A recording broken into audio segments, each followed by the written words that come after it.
Sa ngalan ng Ama, ng Anak at ng Espiritu Santo, Amen. sumainyo ang Panginoon. At sumayo rin.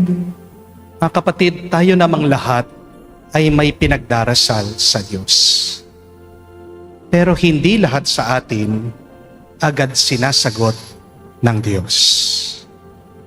Bakit kaya? Ano kaya ang problema? Maaaring una, hindi malinaw sa iyo kung anong hinihingi mo. Hindi ka makakarating sa finish line kung hindi mo tinitignan yung finish line. Kung nakatingin ka hindi sa daan, aalis ka sa daan, mahuhulog ka, maaksidente ka. Di po ba? Kailangan maliwanag sa'yo. Ano ang hinihingi mo? Pero pangalawa, baka ang problema ay yung paraan ng iyong paghingi. Baka naman wala kang pagpapakumbaba. Baka naman wala kang tiwala sa Diyos. Dahil aminin natin, marami sa atin ang humihingi sa Diyos at pagkatapos, meron pa rin tayong pagdududa. Meron pa rin tayong takot. Kapag nangangamba ka, natatakot ka, pagkatapos mong humingi sa Diyos, niloloko mo lang ang iyong sarili. Niloloko mo lang ang Diyos. Dahil ano ba ang pananampalataya? Pinapaubaya mo sa Diyos ang lahat. Ano man ang ating natatanggap araw-araw, maniwala tayo, sinasagot na agad ng Diyos ang ating panalangin. Everything that we experience daily in our life is an answered prayer from God. Kaya nga tayo'y magpasalamat na. Tayo'y magpuri na. At aminin natin ang mga pagkakataon na kung saan tayo'y nagreklamo, tayo'y nagbuwisit, tayo'y nagalit. Mga kapatid, muli, magpakumbaba tayo sa Diyos.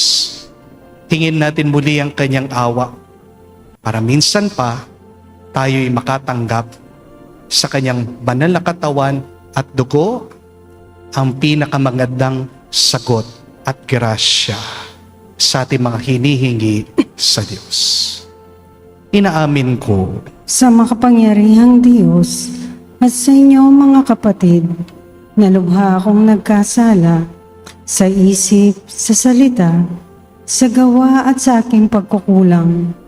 Kaya sinasamo ko sa mahal na Birheng Maria, sa lahat ng mga anghel at mga banal, at sa inyo mga kapatid, na ako'y ipanalangin sa Panginoong ating Diyos.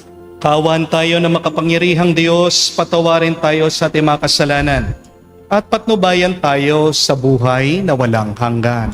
Amen. Panginoon, kaawaan mo kami. Panginoon, kaawaan mo kami. Kristo, kaawaan mo kami. Kristo, kaawaan mo kami. Panginoon, kaawaan mo kami. Panginoon, kaawaan mo kami. Manalangin tayo. Ama naming makapangyarihan, kami naway magkaroon ng pitagan at pagmamahal para aming magawa sambahin ang ngalan mo.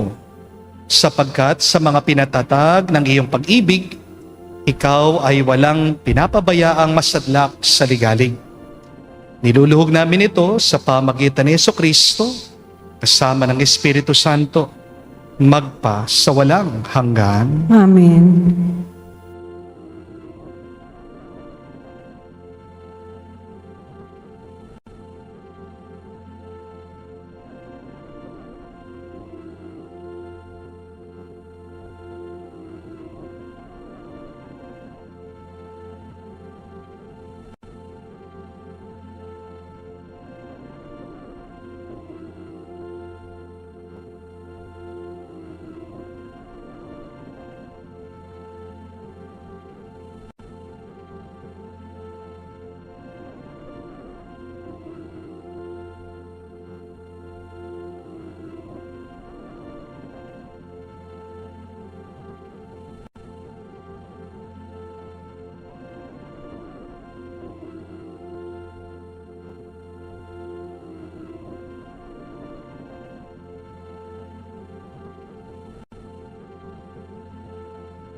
Pagbasa mula ikalawang aklat ng mga hari.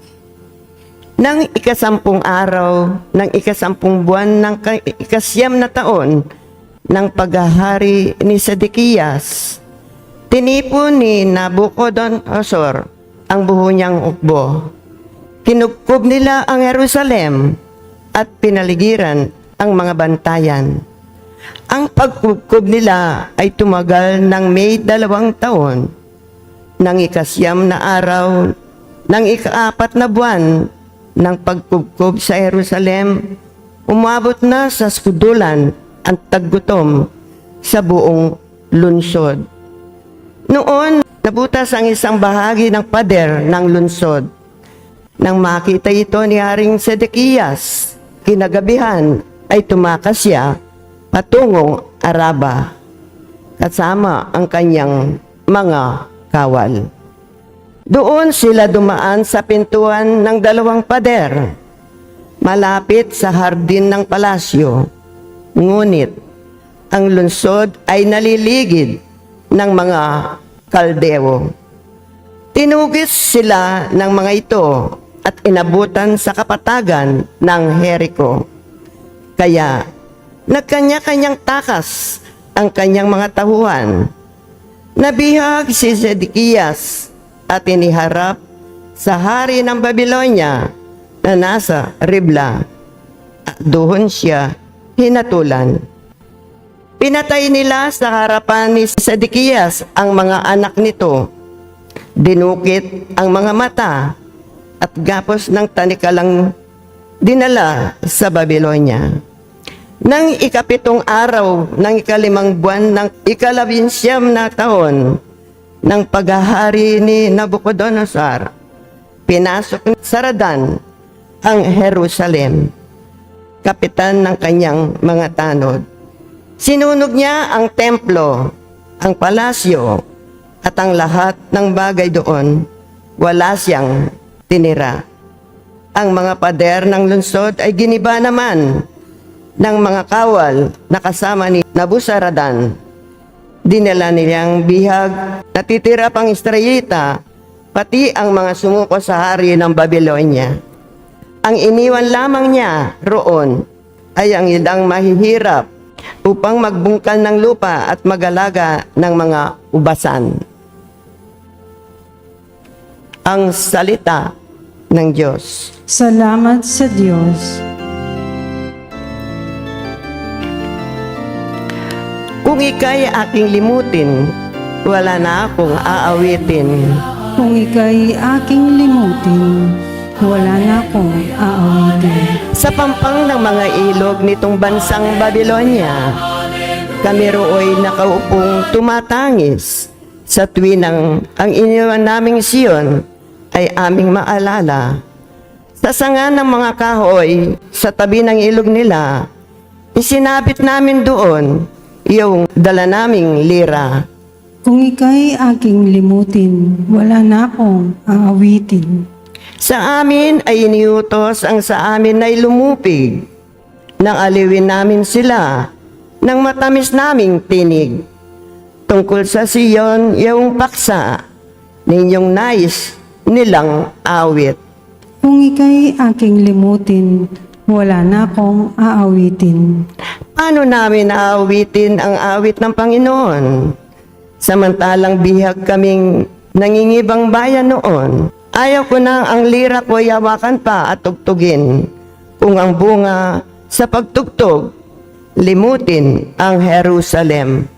Kung ika'y aking limutin, wala na akong aawitin. Di na ako aawit pa kung ang lundong sasapitin. Sa isip ko't kalaala, ika'y ganap na limutin. Kung ang kaligayahan mo ay hindi ko hahangarin. Kung ika'y aking limutin, wala na akong aawitin.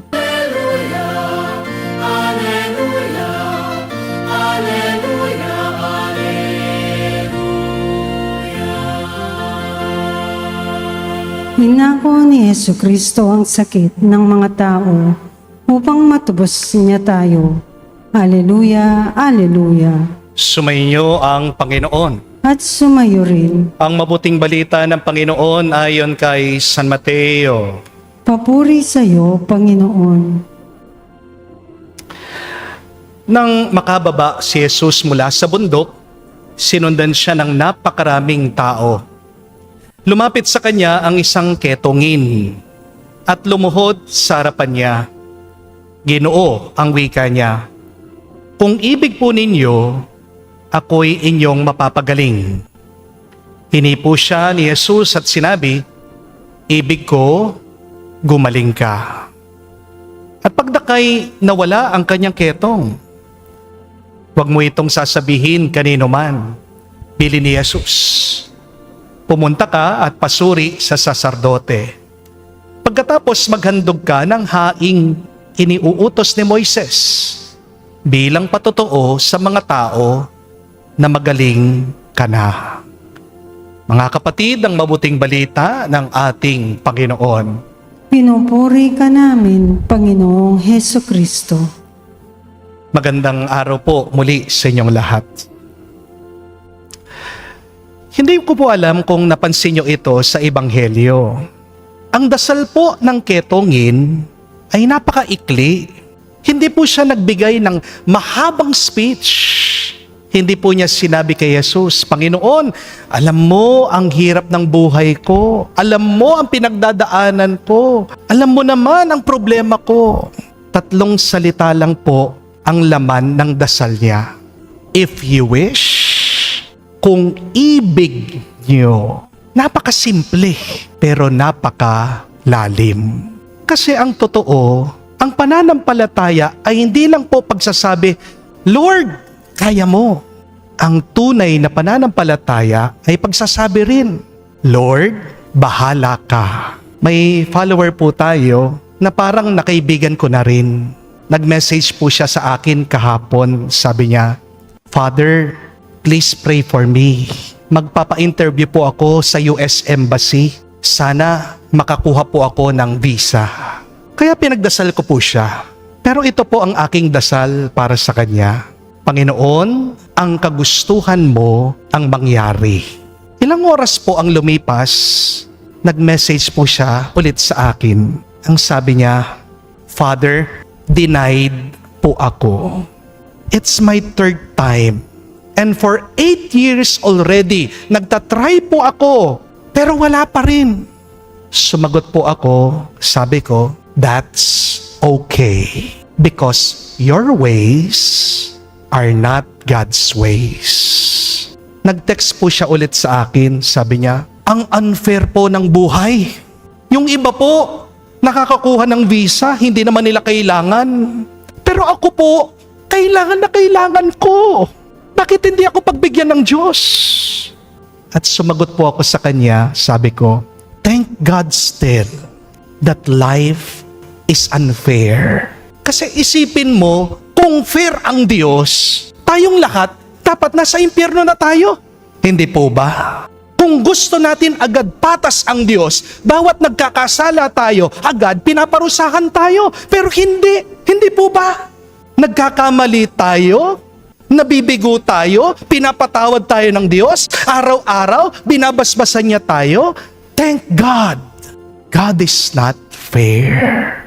May grasya pa rin kahit na hindi mo tinanggap yung hinihingi mo. Pasalamat ka pa rin kasi baka nakalimutan mo, marami kang tinatanggap na hindi mo naman hinihingi sa Diyos. Di po ba? Kapatid, aminin natin. Madalas sa buhay, gusto natin my will be done. Di po ba?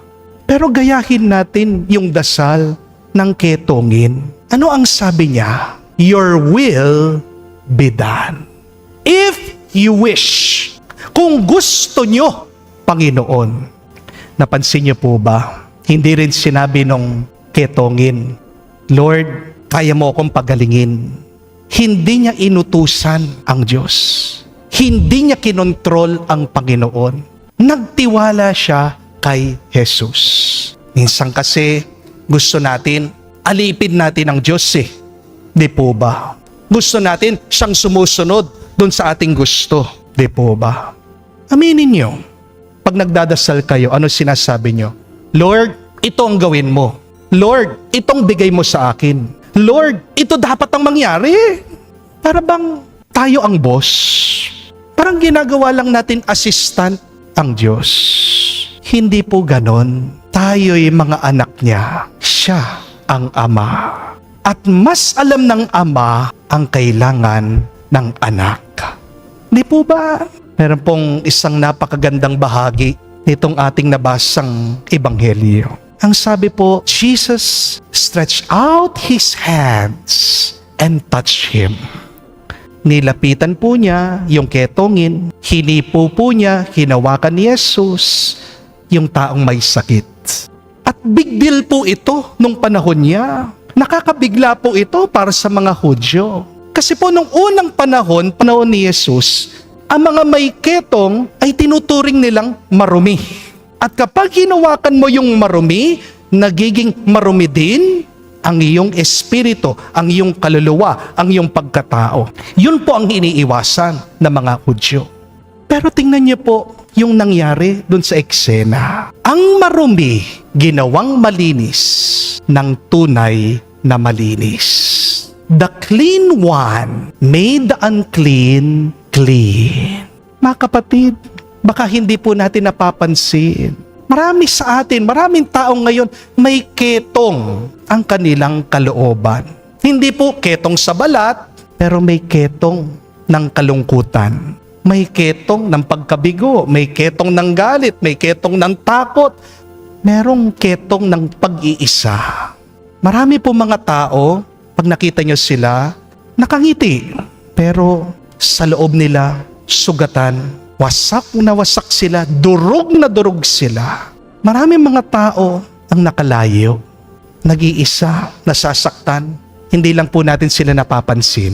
Di po ba?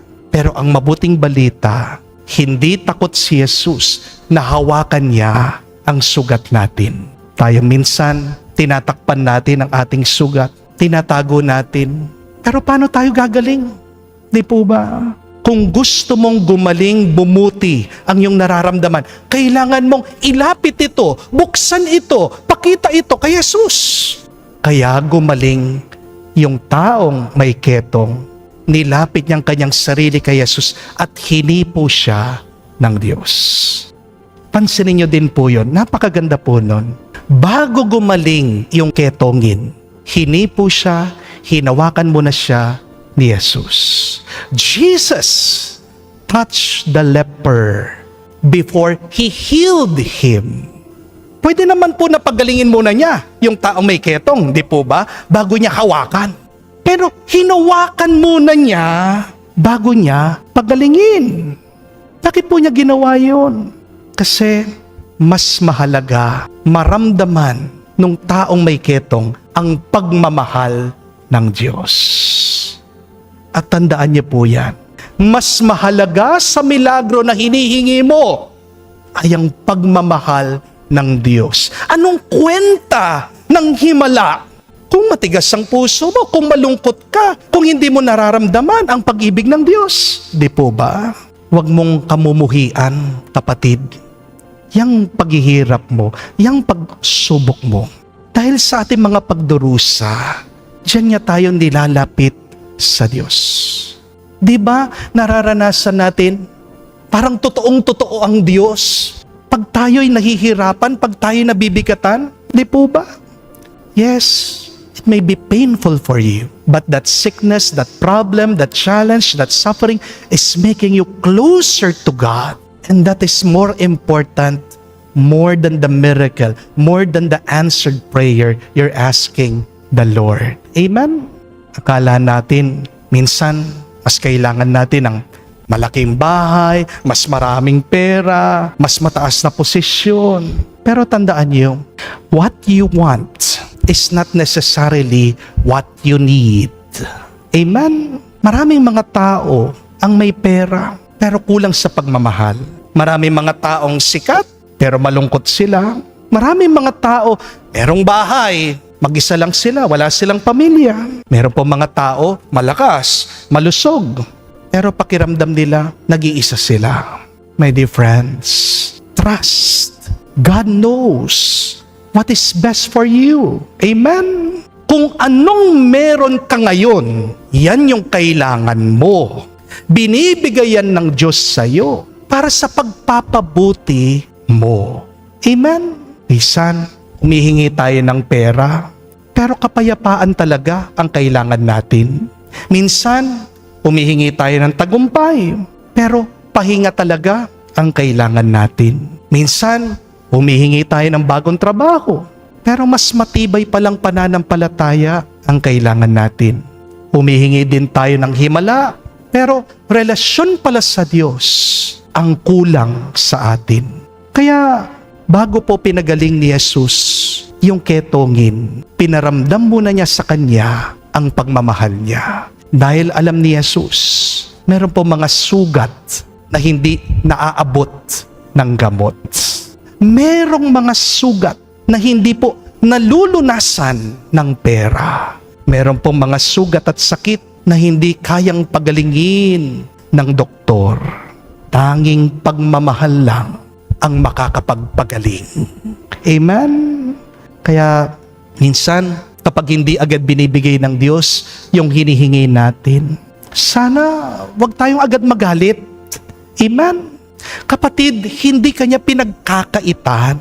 Baka meron lang mas mahalaga na hinahanda at ibibigay ang Diyos sa iyo. Para po yung bata, humihingi po siya ng ice cream, pero may lagnat siya. Hindi po ibibigay ng mabuting magulang yung gusto ng bata. Hindi po ba? Ibibigay ng magulang yung kailangan ng bata. At ganon din po sa Diyos. Hindi ibibigay ng Diyos lahat ng gusto mo. Kasi hindi lang naman pera ang mahalaga. Tagumpay, kapangyarihan, kasikatan. Hindi po yan ang pinakamahalaga sa buhay. Ang pinakamalaking pangangailangan ng tao ay yung maranasan niya na minamahal siya. Hindi po ba? Yan ang binigay ni Jesus sa ketongin. Yan ang binibigay ni Jesus sa atin.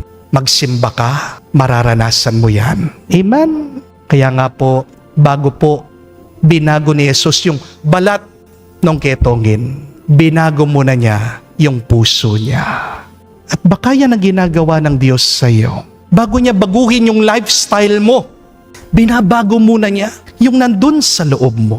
Kasi kung babaguhin niya yung nasa labas at bulok pa rin yung nandun sa loob, masisira din ang lahat. Di po ba? Masasayang din ang ibibigay niya sa iyo. Di po ba? Bago niya pagalingin ang iyong katawan, pinapagaling muna ng Diyos ang iyong puso, ang iyong kaluluwa. And that is the good news. Dahil sa kaharian po ng Diyos, ang pinakamahalagang himala ay hindi lang naman po yung paggaling Ang pinakamalaking himala ay yung maramdaman mo, mahal ka ng Diyos. Kahit na may problema ka, kahit na sugatan ka, kahit na nahihirapan ka.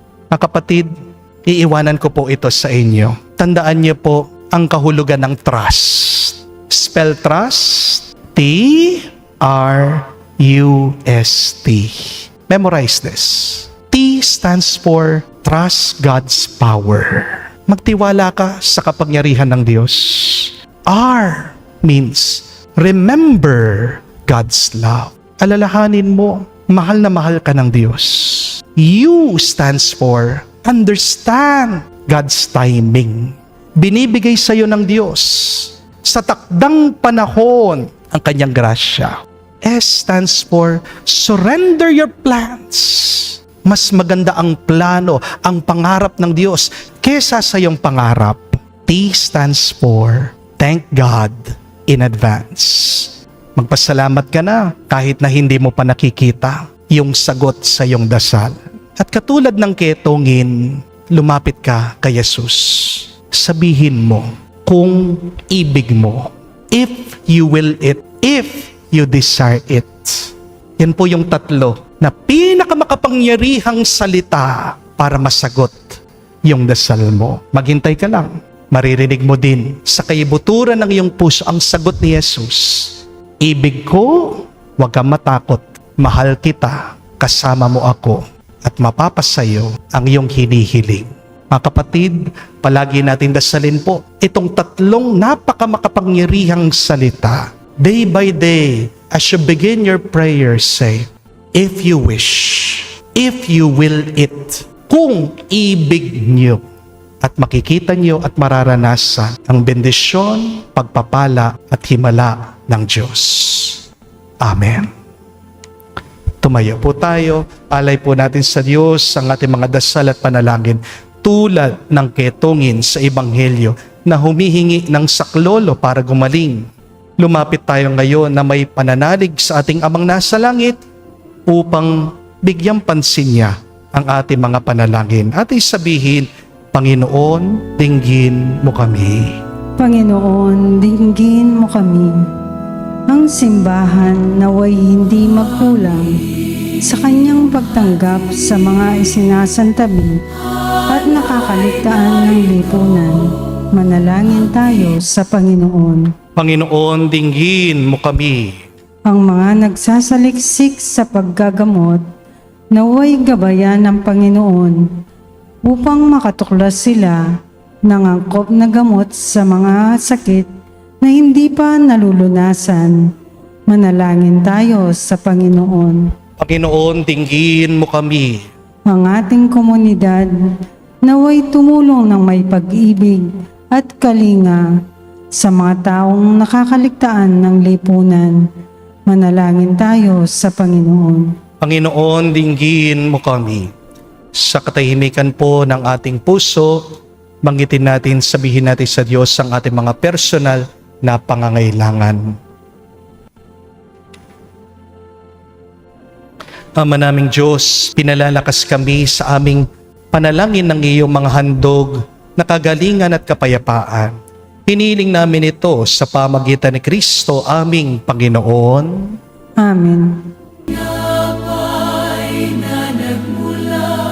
Sa pagpapala mo at tanggapin alak na ito, inuming inihain sa'yo. Mahal naming Diyos, inyong tanggapin ang munting alay mula sa amin. Buong puso namin hihintayin pagpapala na aming hiling. Pagpapala na aming hiling. Panalangin kayo mga kapatid, para ang ating mga paghahain ay kalugdan ng Diyos, amang makapangyarihan. Tanggapin nawa ng Panginoon itong paghahain sa inyong mga kamay sa kapurihan niya at karangalan sa ating kapakinabangan at sa buong sambayanan niyang banal. Ama naming lumikha, tanggapin mo ang aming paghahain ng papuri sa iyong kabutihan sa amin. Sa dulot nawa nitong kadalisayan, kami naway makapag-alay ng iyong kinalulugdan. Sa pamagitan ni Jesucristo kasama ng Espiritu Santo, magpa sa walang hanggan. Amen. Sumainyo ang Panginoon. At sumayo rin, Itaas sa Diyos sa inyong mga puso at diwa. itinaas na namin sa Panginoon. Pasalamatan natin ang Panginoong ating Diyos. Marapat na siya ay pasalamatan. Ama namin makapangyarihan, tunay nga marapat na ikaw ang aming pasalamatan. Pinagbibigyan mo ito'y aming maihayag, kahit na ito'y walang anuman maidaragdag. Sa kadakilaan sa iyo ay likas. Sa pagpupuri namin ang nakikinabang, ay kami rin naman iyong pinakikiharapan sa pamagitan ng iyong anak na minamahal. Kaya kaisa namang anghel nagsisiawit ng papuri sa iyo na walang humpay sa kalangitan. Kami nagbubunyi sa iyong kadakilaan.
Ama naming banal, ikaw ang bukal ng tanang kabanalan.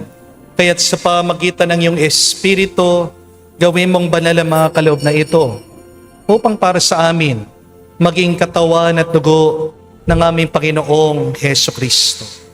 Bago niya pinagtiis ang pusang loob na maging handog, hinawakan niyang tinapay, pinasalamatan kanya, pinaghati-hati niya iyon, inabot sa kanyang mga alagad at sinabi, "Tanggapin ninyong lahat ito at kanin.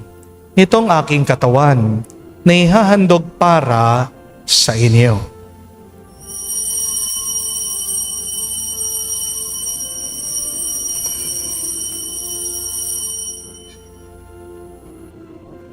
Gayon din naman na matapos ang hapunan, hinawakan niyang kalis. Muli kanyang pinasalamatan. Nabot niyang kalis sa kanyang mga alagad at sinabi, "Tanggapin ninyong lahat ito at inumin. Ito ang kalis ng aking dugo, ng bago at walang hanggan tipan. Ang aking dugo na ibubuhos para sa inyo at para sa lahat, sa ipagpapatawad ng mga kasalanan. Gawin ninyo ito sa pag-alaala sa akin."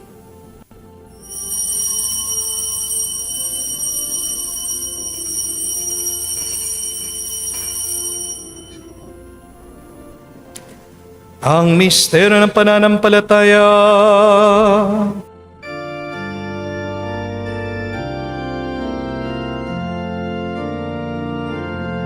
Si Kristo ay namatay, si Kristo ay nabuhay,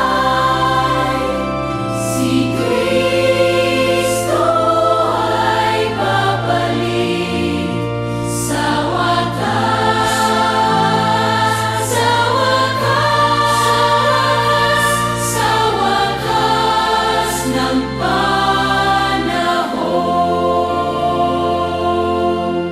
Ama, ang ginagawa namin ngayon ng pag-alaala sa pagkamatay at muling pagkabuhay ng iyong anak.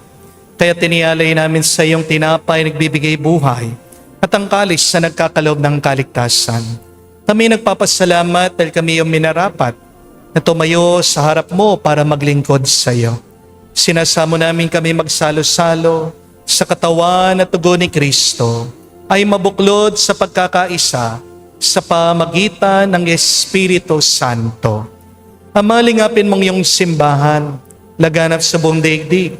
Puspusin mo kami sa pag-ibig. Kaisa ni Leon ang aming Santo Papa, si Florentino aming Arsobispo at ng Tanang Kaparian. Alalahanin mo rin ang aming mga kapatid na nahimlay may pag-asang sila'y muling mabubuhay. Ngayon din naman lahat ng mga pumanaw, kawan mo't sila't patuloyin sa iyong kaliwanagan. Kawan mo't pagindapatin kaming lahat, makasalo sa iyong buhay na walang wakas. Kaisa na mahal na Birhen Maria, Ina ng Diyos. Kaisa ni San Jose, ang kanyang maluwalhating esposo. Kaisa na mga apostol, lahat ng mga banal, na namuhay dito sa daigdig na kalugod-lugod sa iyo. May pagdiwang nawa namin ang pagpupuri sa ikararangal mo sa pamagitan ng iyong anak, aming Panginoong Heso Kristo. Sa pamamagitan ni Kristo, kasama niya at sa Kanya, lahat ng parangal at papuri ay sa iyo, Diyos Ama, makapangyarihan, kasama ng Espiritu Santo, magpasawalang hanggan. Amen, Amen, Amen, Amen, Amen. Sa nakagaling na utos sa turo ni Jesus sa Panginoon natin na Diyos, ipahayag natin ang lakas, loob.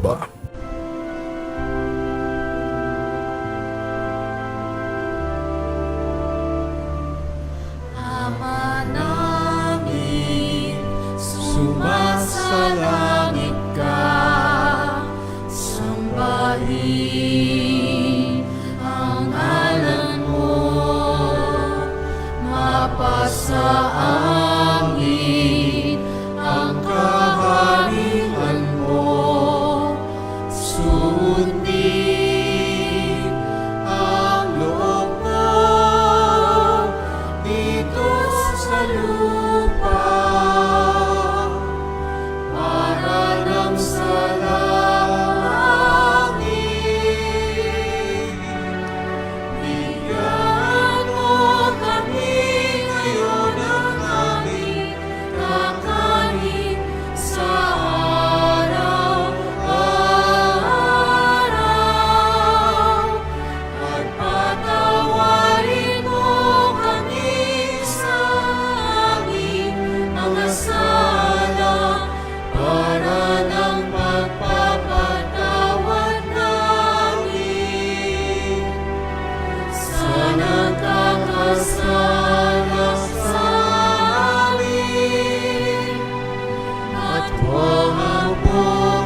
Inihiling namin kami, Diyos, sa lahat na masama, pagkalooban ng kapayapaan araw-araw, iligtas sa kasalanan, ilayo sa lahat ng kapahamakan.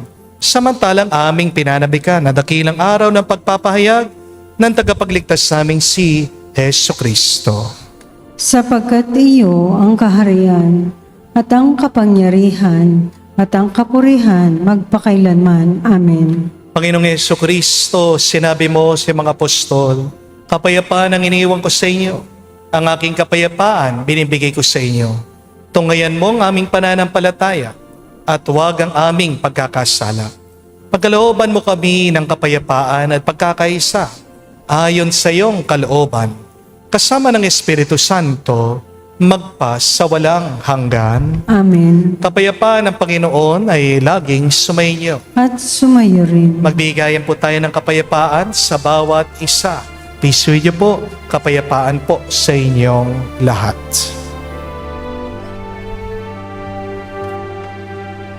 Kordero ng Diyos na nag-aalis ng mga kasalanan ng sanlibutan,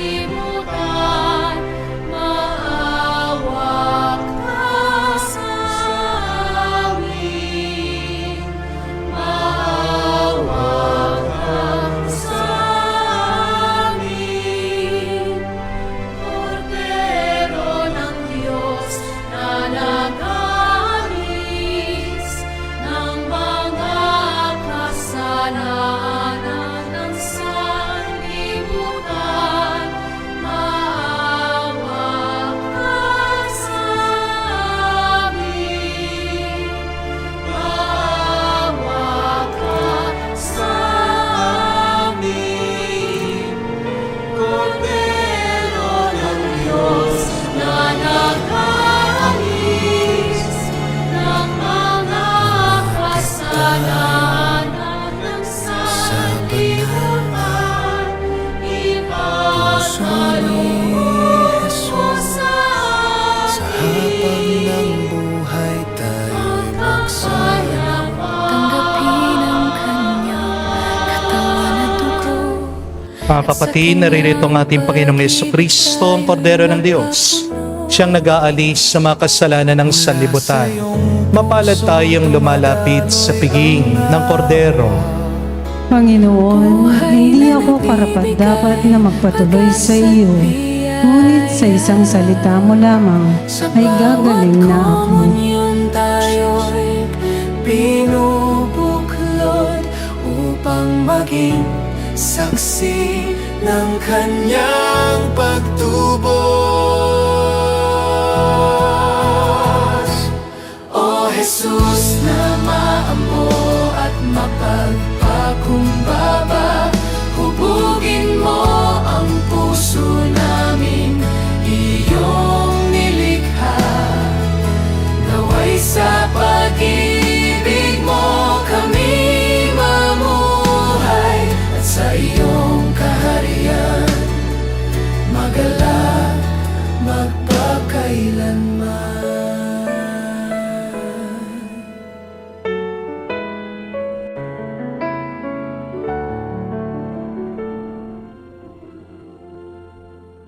Manalangin tayo.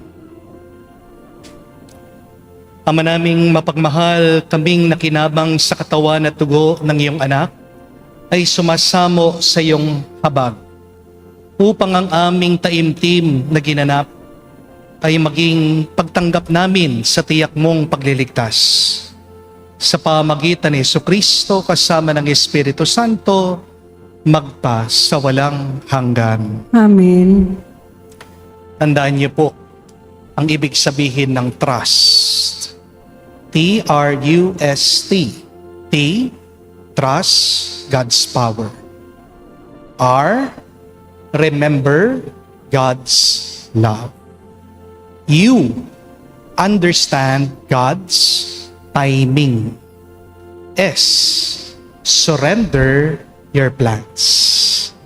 And T, thank Him in advance. Sulat niyo po yon.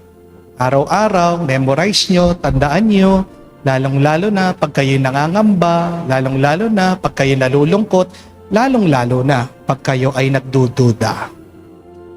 Pero ang pinaka makapangyarihang salita pag tayo'y nananalangin, 3 po.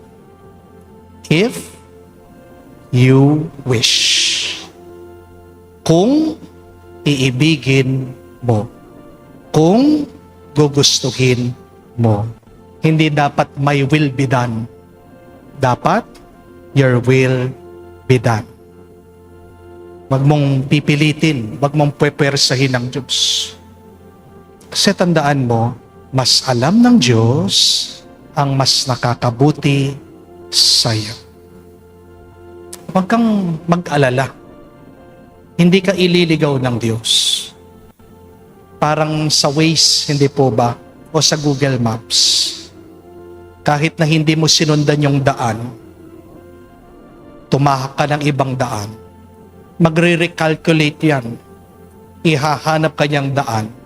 Basta't makarating ka dun sa talagang destinasyon mo.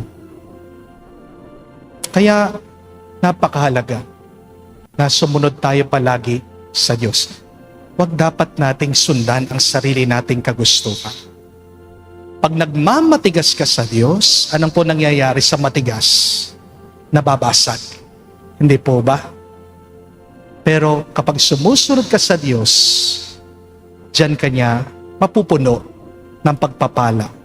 Diyan ka makakaranas ng himala. So, today, pray those 3 very powerful words. Your wish, O Lord.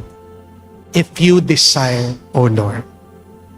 Kung iibigin mo, pagkaloob mo, at gagaling ako, bubuti ako, mapupuno ako ng tuwa. Sumayin niyo ang Panginoon. At sumayo rin. At kayo basbasan ng Diyos, makapangyarihan sa lahat, sa ngalan ng Ama, ng Anak, ng Espiritu Santo. Amen. Ang ating misa ay natapos na. Humayo kayo sa kapayapaan ni Kristo. Salamat sa Diyos.